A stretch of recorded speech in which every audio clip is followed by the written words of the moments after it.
Otsa avokoa ny malagasy rehetra nahita ny vaovao ny 10 oktobra lasa teo nahita ny sarin'ireo inspecteur de police telo lahy na tamin'ny alalan'ny tambazotra tserasera na ihany koa tamin'ny alalan'ny fahitalavitra dia ny inspecteur Jacques Fidèle Abdi nandrasana Brian Simon ary Andriama Efatsoa Ajarnofy Andrianasolo novonona tamin'ny fomba feno abibi natao Fianaravo Atsinanana izy ireo taorin'ny iraka nampanovina azy ho fisavana ny trano nampanao lavanila tany Ambato Aranana tany Fianaravo Atsinanana noho izao novonona tamin'ny fomba feno abibiny izao. Fantatra zay nisy teo fa nanomboka tamin'ny 12 atoandro teo dia vory ny fokololo niala izy telo namonjy ny tanàna atao hoe Ambody Azina zay toerana eo amin'ny 10 kilometatra nisy io Savôvy io toerana koa no nametrahan zareo ny fiara tsy tody teny amin'ny fiaran'zareo ireo fa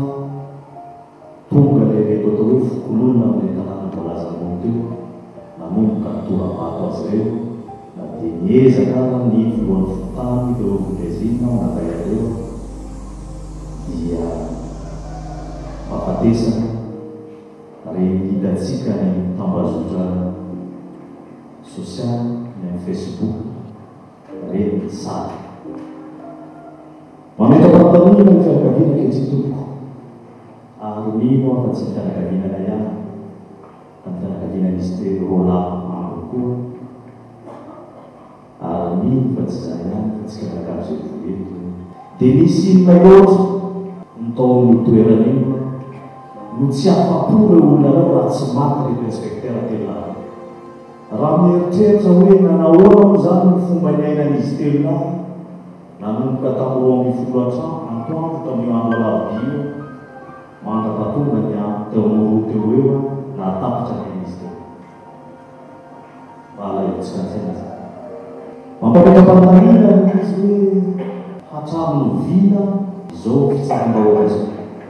ary izany indray no mety miaran'izany amanaraka mampiteditelo izy satria raha izao tontolo tsy misy tsikareo asany teny hoe za tsy hiaran'izany mihitsy ny fianakaviana tsy mieritreritra ny amalifaty fa mangataka kosa ny ampiarana ny lalàna mangataka kosa zahay mba tsy hijereo kosa reo olona navantoza. Anisany namoy fianakaviana akaiky taminy ny filoha général ny TV Plus Madagascar dia ny inspecteur de police Ajarnofy Andrianasolo nanizingizina amin'ny tokony andraisan'ny fitondram-panjakana ny andraikiny amin'ny ahitana ny tompon'antoka amin'ny famonoana i Nicolas Rabemananjara ary nalaza manoloana ny vata mangatsiaka ny tompoklahy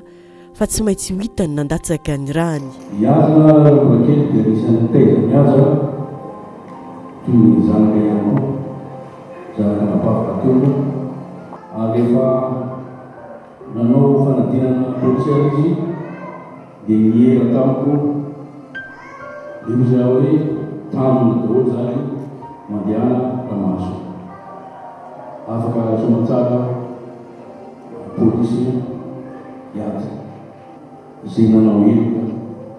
tsy nisy mena ary mbola very teo zany notoministra sy noperadiamo sy ireo polisy rehetra namana sy ny havana rehetra ny meloka tsy nisy reo.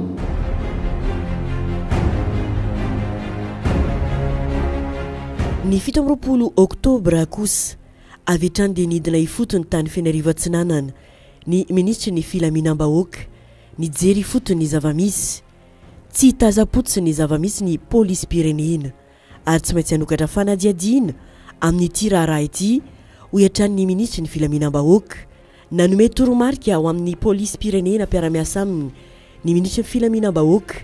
amin'ny fanokafana ny fanadiadiana lalina ka ahitana ny tompon'antoka amin'ny ity raharaha ity tsy maintsy tandrovana ihany koa nefa ny fandriampahalemana indrindra fa amin'izao akatoko ny fifidianana izao na dia misy ny trangan-javatra tsy midika nefa fa hipetra-potsiny ny polisy pirenena manoloana izao tranga mampalahelo izao araka ny teny ny ministra ny filaminam-bahoaka. Tokony ho fantatritsika pirenena tsirairay fa ny tsika dia misy ny lalàna mifehy ary lalàna zany dia natao mandrehetra tsy akanavaka. Izany lalàna zany koa dia misy ny mpampianatra lalàna ary misy ny tokony mampianatra izany lalàna zany dia tsika isam-batan'olona. Ireo mpitandro ny filaminanareo dia anisany atao hoe manana ndraikitra ny fampiarana ny lalàna, tokony anana izay fampatokisana izay tsika. Ikena tokoa fa mety misy ny tsy araky ny eritreritra ny mety hofandeha ny famitorana na hofandeha ny fitsarana izay atrehintsika andavanandro reny, kanefa tsika miara-manaika ny mety ho fahasarotany ary miasarotra andro manalina atao hoe andraikitra ny fitanona ny filamenana. Fa tsara ihany koa nefa ny mampatsiahy ary manamafy ihany koa fa ny fitandrona amin'ny filamenana dia andraikitra tsika tsirairay avy. Tsy andraikitra mpitandro filaminana rery, tsy andraikitra ny eo anivon'ny ministeran'ny atitany rery, fa andraikitra tsika amin'ny fampiarana lalàna mba hisiny ny fifampitokisana, satria raha tsisy ny fifampitokisana dia tsy mipetraka le atao hoe filaminam-bahoaka. Ny ministry ny filaminam-bahoaka sy ny ministry ny atitany no nidina ifotony tany Fianaravo Atsinanana nijery ny tena zava-misy marina nandritra ity famonoana ireo polisy telo lahy ity, ary laza moa ny ministry ny atitany tamin'izay fotoana izay fa tsy fitsaram-bahoaka no nitranga fa famonoana olona tsotra izao izay tsy vahaolana mihitsy no sady tsy ahitana ny marina ihany koa. Dia ny arahany aiky sy ny arahana hita teo amiko tsy fitsaram-bahoaka zany mihitsy fa famonoana olona tsotra zao reny zavatra reny. Tsy mety ireny satria tsy maintsy misy ny rafitra ndidy amandalana, tsy maintsy ajaina sy arahana. Manaraka izany ireny resaka famonoana olona tsotra zao reny tsy ahitana mihitsy ny marina, tsy ahitana mihitsy ny hoe inona ny tena zava-misy. Io 7 Oktobra io ihany koa nametraka fitoriana teny ampampanolalàna ny polisy pirenena tamin'ny alalan'ny tale generaliny amin'ny isamborana ny olona izay namono ireo polisy amperinasa ireo. Etsakilan'izay kosa nefa dia isan'ny nanohina ny fianakaviam-be ny polisy pirenena, indrindra fa ny vahoaka malagasy iray manontolo ny nahita ny filazan'ny kandida amin'ny fifidianana filoham-pirenena sady mpitsara fa mendrika ho an'ireo polisy telo lahy no novonoina ary mbola nanozona ny polisy rehetra ihany koa ity kandida ity nandritra ny fandraisany fitenenana. Aisamona raha tsy vovonoany olona.